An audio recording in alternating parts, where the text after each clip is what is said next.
करते हो, बहुत लोगों ने मुझसे पूछा है कि हाँ, how to develop big chest, बड़ी चेस्ट का साइज़ किस तरह से बढ़ाया जाए और अच्छे से शेप अप किया जाए। Hey friends, welcome back to my channel. So अभी बज रहे हैं शाम के 4:30 and I am now heading to the gym. काम हो गया आज का ख़त्म for now, but it's been a busy day as usual Mondays. Other than that, it's been really hot today. British Columbia has been given a heat wave warning, especially in the area around Vancouver. It's getting pretty hot. Last year भी इस time पे बहुत गर्मी हो गई थी and there were wildfires, you know. So this time is really stressful. So many people lost their lives last year because of the heat wave.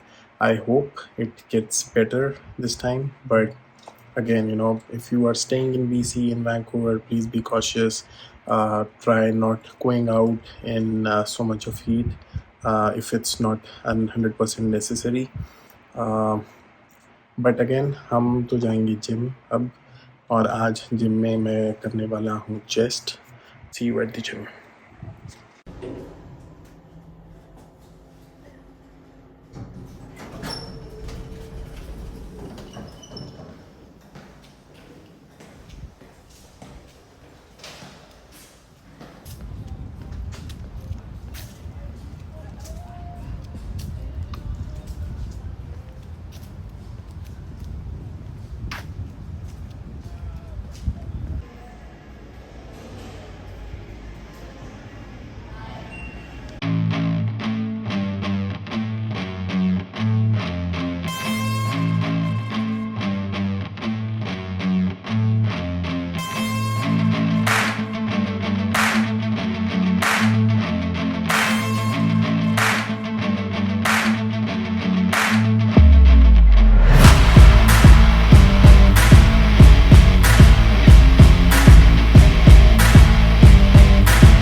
Alright, so workout हो गया कंप्लीट अब. I ended up doing chest and triceps along with some calves and काफ़ी अच्छा pump feel हुआ है आज. So I'm now taking it slowly to the higher levels because एक महीना हो गया out of the 4 months which I had set as a target for myself. So it is going well. और अब मैं जाऊँगा सेव. मिल्क हो गया ख़त्म.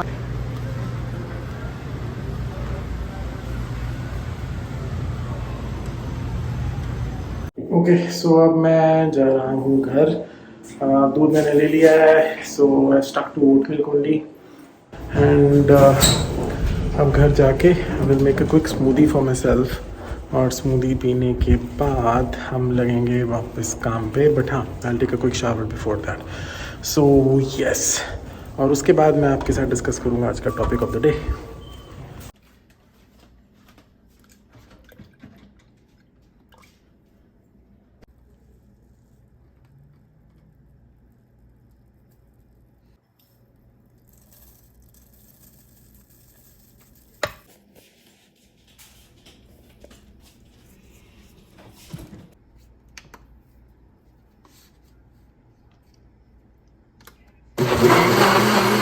ओके, सो अब स्मूदी मैंने पी ली है, शावर मैंने ले लिया है. So now coming to the topic of the day which is, आप में से बहुत लोग मुझसे इंक्वायर करते हो. बहुत लोगों ने मुझसे पूछा है कि हाँ, how to develop big chest. बड़ी चेस्ट का साइज़ किस तरह से बढ़ाया जाए और अच्छे से शेप अप किया जाए. सो इस चैनल पे फर्स्टली मेरा जो मेन मोटिव है वो ये नहीं है कि I should give you different kind of ज्ञान्स, because that is all out there on YouTube. मैं आपको वो चीज़ें बताने वाला हूँ जो मैं खुद फॉलो करता हूँ, जो मैंने सीखी हैं with my 16 years of experience, with my studies, with my practical experience, और मैं जो खुद फॉलो करता हूँ. इसीलिए अगर मैं आपको वर्कआउट्स अपने इसलिए दिखाता हूँ ताकि आपको दिखे कि वो चीज़ें जो मैं आपको बताने वाला हूँ वो मैं खुद फॉलो करता हूँ और अपने ऊपर इम्प्लीमेंट भी करता हूँ, ना कि सिर्फ बेसिकली बैठ के ज्ञान देता हूँ. सो नंबर 1 इज़ दैट जब आप वर्कआउट लगा रहे हो चेस्ट का, सो मेक श्योर आप डिफरेंट वेरिएशंस लगाओ रादर देन कि हाँ सेम ही मसल ग्रुप को टारगेट करते रहो. जैसे फॉर एग्जांपल मैंने बहुत सारे लोग देखे हैं जो जिस दिन चेस्ट डे होता है उनका, what they do is they do bench presses, और बेंच प्रेस के साथ ही जाके they start doing dumbbell press. I don't understand what the point is, because आप फ्लैट बेंच पे आप बेंच प्रेस लगा रहे हो और फ्लैट बेंच पे आप डंबल प्रेस लगा रहे हो, आप टारगेट तो उसी मसल ग्रुप को कर रहे हो, because it's a compound movement, right. Compound movement का मतलब ये है कि यहाँ डिफरेंट मसल ग्रुप्स आपके टारगेट होते हैं. फॉर एग्जाम्पल जब आप बेंच प्रेस लगाते हो, सो आपका ट्राइसेप टारगेट होता है, आपका शोल्डर टारगेट होता है, आपका चेस्ट जो आपके पेक्स हैं वो टारगेट होते हैं. सो पहले आपने बेंच प्रेस लगाई, 3 सेट्स या 4 सेट जो भी लगाने थे, उसके बाद आपने सेम ही डंबल प्रेस लगा दी फ्लैट बेंच पे, उसी मसल ग्रुप को बार बार टारगेट किया, विच आई फेल टू अंडरस्टैंड क्यों कर रहे हो. सो इट इज़ गुड कि आप एक बेंच प्रेस का सेट लगाओ. एक इंक्लाइंड का अगर आपने डंबल लगाना है तो इंक्लाइंड डंबल लगा लो, नहीं तो इंक्लाइंड बेंच भी लगा सकते हो. उसके बाद डू मूवमेंट्स जो आपके पर्टिकुलर जॉइंट्स को टारगेट करें. जैसे जब आप बेंच प्रेस लगा रहे हो तो आपका एल्बो जॉइंट टारगेट होता है, आपका शोल्डर जॉइंट टारगेट होता है. बट जब आप फ्लाइज लगा रहे हो तो it's a very clean movement, सिर्फ आपके शोल्डर जो आपके जॉइंट्स हैं वो टारगेट होते हैं. सो इट इज़ गुड कि जब आप तो ये आपको देखना है, ठीक है, कि आपका वर्कआउट आप किस हिसाब से रख रहे हो. माई सजेशन इज़ एक सेट आप फ्लैट का रखो, एक सेट आप इंक्लाइन का रखो, एक सेट डिक्लाइन का रखो, एक सेट आप पेक फ्लाइज रखो या फिर डंबल फ्लाइज रखो, या फिर आप क्रॉस केबल रखो, right, and 1 set of pullovers. I think that is good enough. अब इसी में ही वेरिएशंस ढूंढो हर वर्कआउट में. सो जितना आप वेरिएशन रखोगे, ठीक है, उतना जल्दी आपका मसल ग्रो करेगा. 8 एक्सरसाइजेज लगाते हैं लोग कि हाँ, मैंने देखा कि लोग what they do is 8 exercises chest day पे लगा दी. It will not make any difference. In fact आप मसल को इतना फटीक कर दोगे कि उसको रिपेयर होने में, उसको टू हील बैक, राइट, वो it takes a lot of time. In fact you will have more wear and tear, right. So I would suggest कि हाँ 4 to 5 एक्सरसाइजेज रखो. मतलब मैक्सिमम यार 15 सेट्स का आपका एक वर्कआउट होना चाहिए, 12 to 15, that is the max.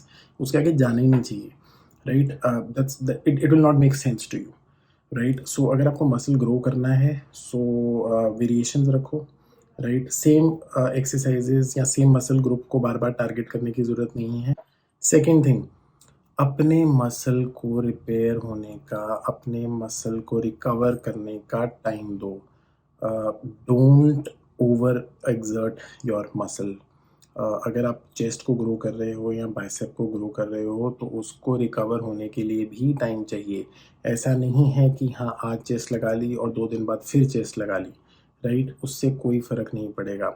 Muscle grow तब करेगा जब उसको हम ब्रेक करेंगे अच्छे से, उसके बाद उसको रिकवर होने का टाइम देंगे और अपनी डाइट पे ध्यान देंगे।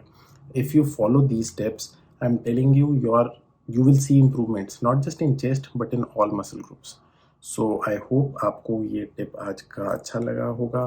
एंड इसी के साथ आज का व्लॉग होता है ख़त्म। In case you like my vlog, so please don't forget to like and share with at least one of your friend, I mean if not more than that. अब मैं आपसे मिलूंगा अपने नेक्स्ट एपिसोड में। Till then please take care, wear your mask, cases दोबारा से बहुत बढ़ रहे हैं, and I am signing off for the day.